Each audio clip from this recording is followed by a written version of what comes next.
लगता है आपको उत्तर प्रदेश के अंदर उप चुनाव होने वाले हैं 9 सीटों के ऊपर, क्या लगता है बीजेपी बाजी मारेगी या अखिलेश यादव सरकार बनाएंगे? देखिए दोनों पार्टी मजबूत है, बीजेपी अपनी जगह मजबूत है और वो उसकी क्या नाम है सरकार समाजवादी अपनी जगह मजबूत है, लेकिन जो मेरे को लगता है इस बार भी जो है अपना बीजेपी ही आएगी। हाँ।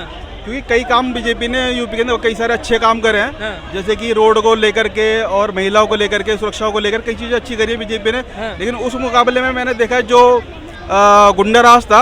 हाँ। वो खत्म हो गया बीजेपी के राज में। हाँ। योगी जी की सरकार में। लेकिन योगी जी तो कह रहे हैं बटोगे तो कटोगे, कौन काटने बैठा है? क्या संवैधानिक पद पे बैठा व्यक्ति इस तरह की बातें करता है? वो लोगों ने उसका गलत वो निकाल दिया, मतलब हाँ। उनका कहने का मतलब ये था मेरे ख्याल से, क्योंकि हाँ। कहीं ना कहीं हम चाहे हिंदू हो चाहे मुसलमान हो चाहे कोई भी हो, सब हाँ। एक रहे। अगर हम बटेंगे आपस में हिंदू मुसलमान करेंगे तो बाहर के जो लोग हैं वो फायदा उठाएंगे, उनका मतलब ये था मेरे ख्याल से।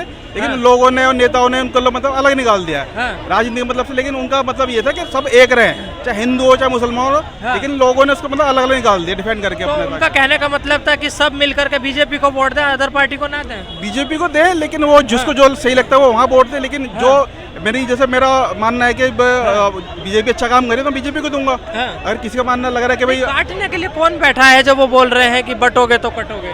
बांट कोई नहीं रहा है, बांट वो तो उन्होंने कहा है कि भाई आपस में लड़ोगे झगड़ोगे या अपने आपस में मन मुटाव करोगे तो कहीं ना कहीं दूसरे लोग फायदा उठाएंगे। जैसे बाहरी चीन है, हमारे पड़ोसी मुल्क चीन है, पाकिस्तान है, अदर देश है, वो फायदा ना उठाए। बाहर से आतंकवादी इतने आ रहे हैं, उनको वो लोग किस बात से इन लोगों को फायदा उठा रहे हैं, आपस की लड़ाई करवा के वो लोग बहला फुला करके आतंकवादी बना करके फायदा उठाते हैं चीजों का। तो मोदी जी का एक बहुत अच्छा नारा था, सबका साथ सबका विकास, तो हम उसी नारे के साथ क्यों नहीं चल रहे हैं जो हमें इस तरीके के नारे देने पड़ रहे हैं? सबका साथ सबका विकास योगी जी बोल सकते थे। वो मेरा मानना अब भी है, वो अब भी है। अगर अब देखा जाए, अगर आप देखो, अगर कहीं भी क्षेत्र में चले जाओ जो सुविधा हिंदू को मिल रही है वो मुस्लिम को भी मिल रही है। वो तो संविधान में लिखा हुआ है सर, किसी एक पर्टिकुलर इंसान को आप दे नहीं सकते हो। तो फिर वही तो चीज है, जब सबको एक चीज मिले। मेरा मानना ये कि भाई हिंदू से ज्यादा सुविधा मुसलमानों को दे रहे मोदी जी। अब चाहे उज्ज्वला योजना ले लो आप, चाहे कोई घर का जो मोदी जी जो क्या नाम है घरों दे रहे हैं बना करके, वो ज्यादा मुसलमानों को मिलेगा। आप गाँव में जाओगे सबसे मुसलमानों को मिलेंगे, हिंदू कम होगा। अगर देखोगे आप जनगणना लगाओगे उनकी तो क्या लगता है इतनी सारी सुविधाएं देने के बाद भी मुस्लिम वोट नहीं कर रहे हैं मोदी जी को? नहीं, जो पढ़े लिखे हैं, सभ्य समाज के हैं, जो देखते हैं जानते समझते हैं मोदी जी काम कर रहे हैं, वो वोट दे रहे हैं। और जो थोड़े वैसे लोग हैं वो नहीं कर रहे हैं मोदी जी को वोट। वो अपने क्या लगता है यूपी के अंदर अखिलेश यादव काम नहीं करते?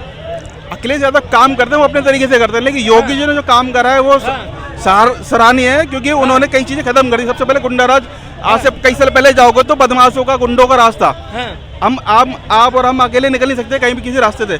अब क्या कहीं भी बेधड़क होकर कहीं भी जा सकते हम लोग। अवध ओझा को जानते हैं? क्यों? अवध ओझा नहीं जानते। बहुत बड़े टीचर हैं, आप यूट्यूब पे उनके बारे में सर्च कर सकते हैं। अभी ललन टॉप के साथ उनका इंटरव्यू हुआ कल बिहार के अंदर। उन्होंने क्लियरली ये बोला है कि पहले नरेंद्र मोदी एक अच्छे प्रधानमंत्री हुआ करते थे, लेकिन आज के टाइम में राहुल गांधी अच्छे प्रधानमंत्री है मेरे हिसाब से। क्या लगता है राहुल गांधी अच्छे प्रधानमंत्री बन सकते हैं? मेरा मानना यह है, चाहे कोई और प्रधानमंत्री बन जाए, राहुल गांधी बिल्कुल नहीं बनना चाहिए। अच्छा। क्योंकि जिसको खुद ही नहीं पता मैं क्या बोल रहा हूँ, मैं कहाँ से बात कर रहा हूँ, किस मुद्दे बात कर रहा हूँ, जो खुद ही नहीं पता वो क्या देश चलाएंगे।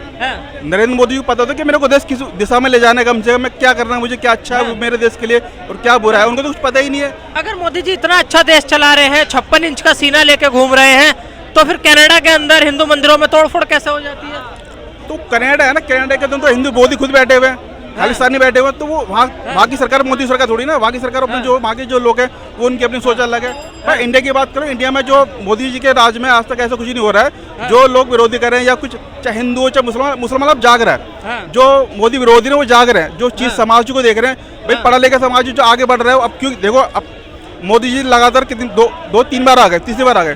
अब आगे भी मोदी जी आएंगे क्योंकि अच्छा काम कर रहे हैं, लोगों को दिख रहा है, लोग समझ रहे हैं चीजों को लेकर के।